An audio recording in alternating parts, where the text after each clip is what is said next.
नमस्कार. धाराशिव जिल्ह्यामध्ये येरमाळा पोलीस ठाण्याच्या हद्दीत एक धक्कादायक घटना आली उघडकीस. भावकीच्या वादातून रक्ताचा पडला सडा. सविस्तर बातमी पुढे पाहण्याआधी चॅनलवरती तुम्ही नवीन असाल तर आपला RG मराठी न्यूज चॅनल जरूर सबस्क्राईब करून घ्या.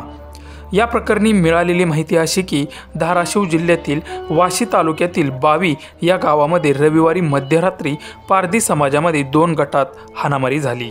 ही दोन्ही कुटुंबे एकमेकांचे नातेवाईक असून या दोनही कुटुंबामध्ये मागील काही दिवसांपासून शेताला पाणी देण्यावरून वाद सुरू होता.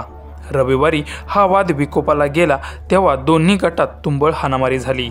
या हाणामारीमध्ये 3 जणांचा जागीच मृत्यू झाला.